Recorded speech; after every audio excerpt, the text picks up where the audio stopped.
astronomie. Ça fait un petit moment que je n'avais pas fait de vidéo sur ce sujet. Alors, eh bien, nous partons dans les étoiles, très très très loin de la Terre et du système solaire.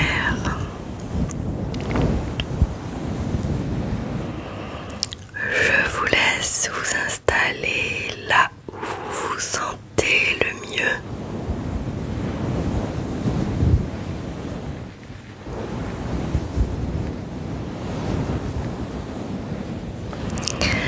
Et moi, je vais débuter la lecture du soir. Les astrophysiciens ont débusqué un combat galactique dantesque à des milliards d'années-lumière. Une équipe internationale d'astronomes comportant des chercheurs français dont Françoise Combe a découvert dans des strates de lumière âgées de plus de 11 milliards d'années une violente collision au cours de laquelle une galaxie en transperce une autre par un intense rayonnement sous forme de jet issu d'un quasar, un monstre cosmique capable de tuer des galaxies. Il s'agit d'une véritable joute au cours de laquelle, selon les mots d'un communiqué de l'Observatoire européen austral, les deux galaxies sont sur une trajectoire de collision violente, ne faisant qu'effleurer leur cible avant de se replier pour un nouveau round. L'essor des lunettes astronomiques et des télescopes après Galilée et Newton a permis de découvrir les galaxies. Et dès le XVIIIe siècle, Kant avait compris qu'il s'agissait, selon ses termes, d'univers îles peuplées d'innombrables étoiles et analogues à la Voie lactée. Mais il faudra attendre les années 1920 pour que Edwin Hubble le démontre. Le télescope portant son nom nous fera alors découvrir un zoo spectaculaire de galaxies spirales, elliptiques et irrégulières. Ces dernières étant souvent le résultat d'interactions gravitationnelles rapprochées, menant souvent à des fusions. Il nous reste bien des choses à apprendre sur les galaxies, comment elles sont nées et comment elles évoluent.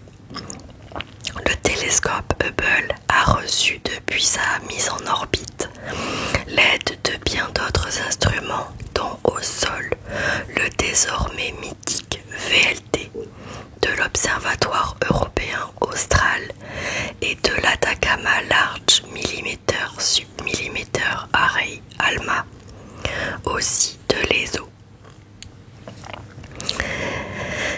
Une des caractéristiques importantes des galaxies est qu'elles contiennent en leur cœur un trou noir supermassif de Kerr en rotation contenant d'1 million à plusieurs milliards de masses solaires. Les observations ont révélé que ces astres compacts en accrétant d'une façon ou d'une autre des quantités importantes de matière, par exemple via des filaments de matière froide, devenaient des noyaux actifs de galaxies et même ce que l'on a appelé des quasars étonnamment brillants. Les quasars étaient surtout nombreux quelques milliards d'années après le Big Bang et on peut en voir émettre de puissants jets de matière et de rayonnement. On pense depuis un moment déjà que les noyaux actifs de galaxies et de rayonnement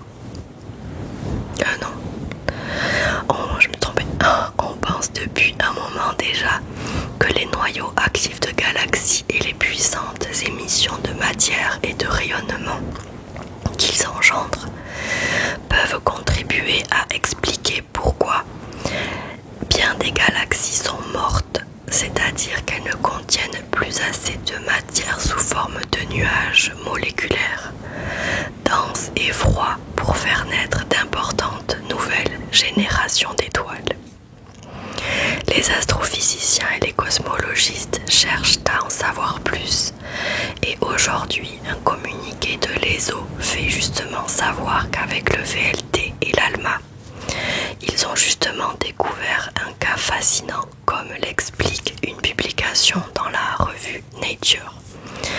Nous appelons donc ce système la joute cosmique, déclare Pasquier Notterdamé, co-auteur de l'étude et chercheur à l'Institut d'astrophysique de Paris et au laboratoire franco-chilien d'astronomie au Chili. En faisant référence au sport médiéval, peut-on lire dans le communiqué. Les observations et leurs analyses montrent en effet, il y a un peu plus de 11 milliards d'années, deux galaxies en orbite rapprochées, se précipitant à répétition l'une vers l'autre à une vitesse de 500 km par seconde, l'une faisant feu sur l'autre avec un jet de matière et de rayonnement issu justement d'un quasar, et qui finiront un jour par fusionner, ce qui justifie de parler d'un combat, d'une joute cosmique en cours. Ces mêmes observations montrent que ce jet a tendance justement à perturber le réservoir en nuages moléculaires de la galaxie sans noyau actif, et donc à supprimer la formation de pouponnières stellaires. C'est la première fois que nous observons directement l'effet de la radiation d'un quasar sur la structure interne du gaz d'une galaxie par ailleurs normale, explique dans le communiqué de l'ESO Sergueï Balajdev, co-auteur de l'étude et chercheur à l'Institut LOF de Saint-Pétersbourg en Russie. Le chercheur ajoute toutefois que lorsque des galaxies comme celles étudiées entrent en collision, on pense que ces fusions apportent d'énormes quantités de gaz aux trous noirs supermassifs situés au centre des galaxies, de sorte que les jets destructeurs continuent leur travail de sape des conditions de la formation de nouvelles étoiles.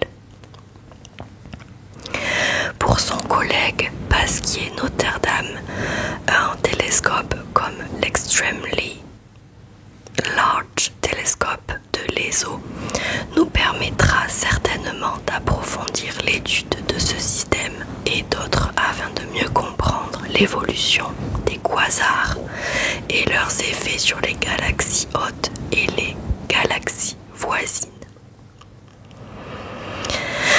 Le saviez-vous, il y a environ 60 ans, la technique des occultations a permis de déterminer la contrepartie dans le visible de ce qui n'était alors qu'une étonnante source radiopuissante, 3C 273. Lorsque Martin Schmidt, un astronome néerlandais, a ensuite fait l'analyse spectrale de la lumière de l'astre toujours dans le visible, il découvrit avec stupéfaction des lignes d'émission de l'hydrogène fortement décalées vers le rouge. Or, 3C 273 apparaissait dans le visible comme une étoile, alors que ce résultat impliquait qu'il se situa en dehors de la Voie lactée à une distance cosmologique. Pour être observable d'aussi loin, l'objet devait donc être d'une luminosité prodigieuse. D'autres quasi-stellars radiosources, des quasars selon la dénomination proposée en 1964 par l'astrophysicien d'origine chinoise Hong Yi-Zhu, n'allaient pas tarder à être découverts. On on en connaît aujourd'hui plus de 200 000. Les astrophysiciens ont très tôt cherché à comprendre la nature de ces astres qui, bien que libérant d'énormes quantités d'énergie, semblaient être de petite taille. On a d'abord pensé qu'il pouvait s'agir d'énormes étoiles dominées par les effets de la relativité générale, notamment responsables du décalage spectral, avant d'envisager assez rapidement qu'il pouvait s'agir de trous noirs supermassifs, accrétant d'importantes quantités de gaz. Dans le bestiaire des astres relativistes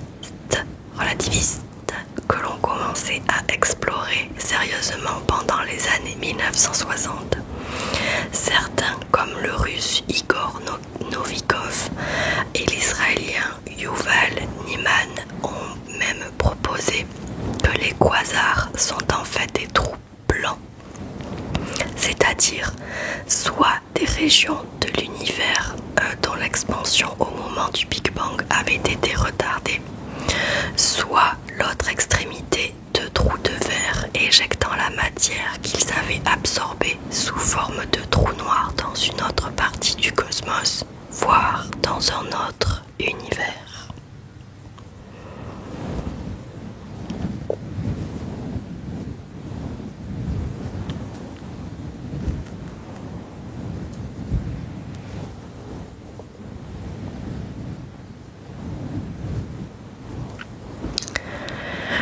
Poursuivons. Sais-tu jamais vu de trous noirs supermassifs, déchiquettent des étoiles dans cette galaxie? Il y a des trous noirs supermassifs au cœur de toutes les galaxies massives et ils déchiquettent les étoiles qui passent trop près d'eux. Mais dans cette galaxie située à 600 millions d'années-lumière de notre Terre, un deuxième trou noir supermassif est à l'œuvre. C'est la première fois que des astronomes sont témoins d'une telle situation. Les astronomes définissent les trous noirs supermassifs comme ceux dont la masse est supérieure à 1 million de fois celle de notre Soleil. Et les chercheurs en ont déjà surpris de nombreux en train de déchiqueter des étoiles avant de les engloutir. Une centaine environ depuis 2018, grâce au Squeaky Transient Facility ZTF, installé sur un instrument de l'observatoire Palomar aux États-Unis. Il était destiné à détecter les explosions de supernovas, mais il s'est avéré également sensible à d'autres flashs lumineux, comme ceux émis par la spaghettification d'une étoile. La spaghettification, c'est le terme que nous employons pour décrire ce que les astronomes qualifient plus sérieusement d'événements de rupture par effet de marée ou tidal disruption event, le moment où l'intense gravité d'un trou noir déchire littéralement l'enveloppe d'une étoile.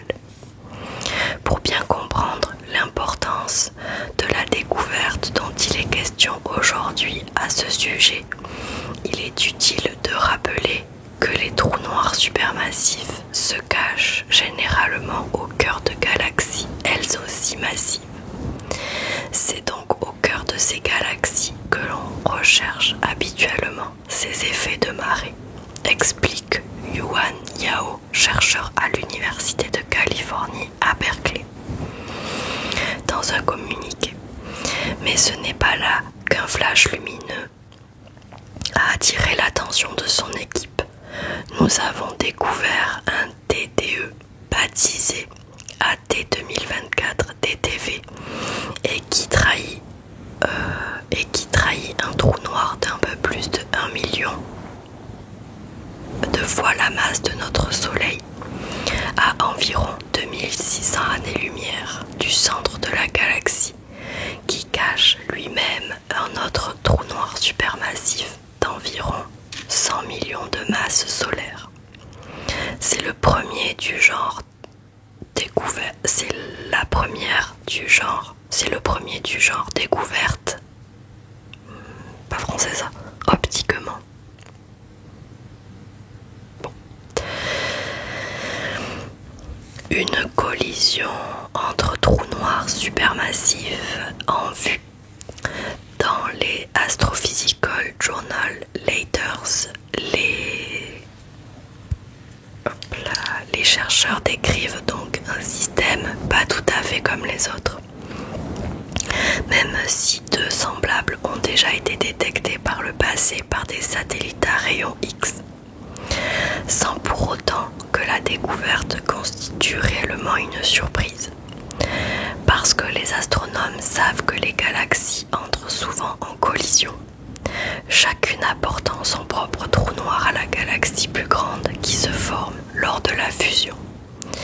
Du moins jusqu'à ce que les deux trous noirs supermassifs entrent eux-mêmes en collision pour n'en former plus qu'un encore plus immense. Les chercheurs ont ainsi déjà identifié de grandes galaxies avec des trous noirs supermassifs pesant plusieurs centaines de milliards de masses solaires.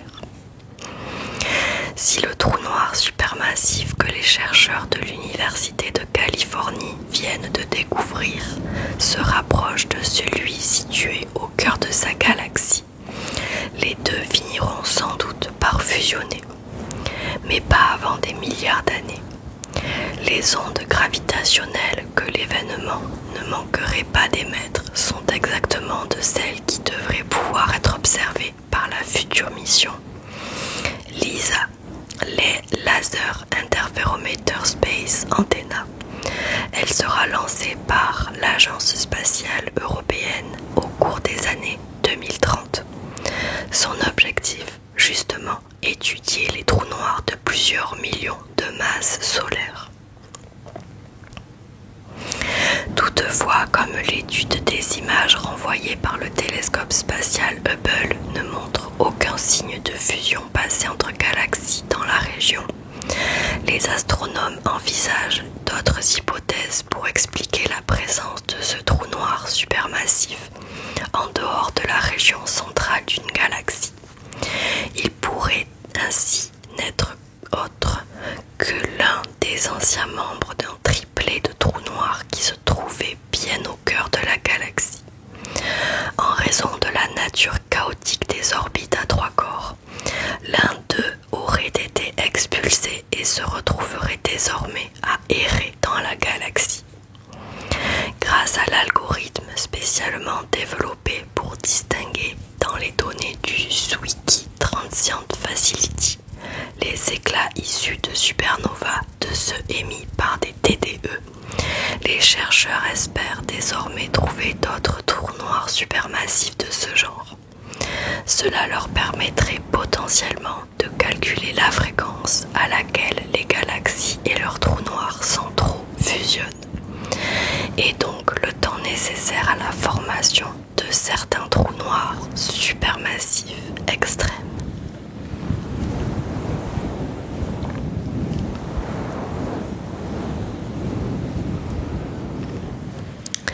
Voilà les amis, c'est tout pour moi pour cette vidéo sur les trous noirs.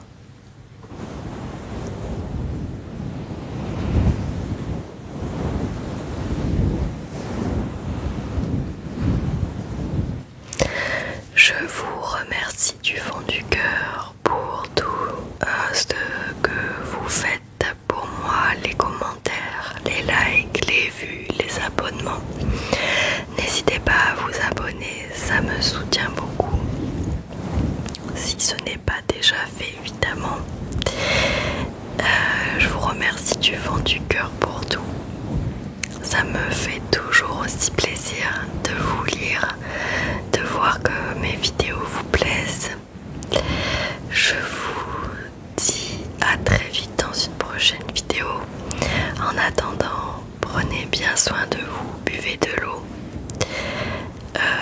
Soyez heureux, soyez épanouis. Je vous souhaite tout le bonheur du monde. Et je vous retrouve très vite dans une vidéo ASMR sur Bisous les amis.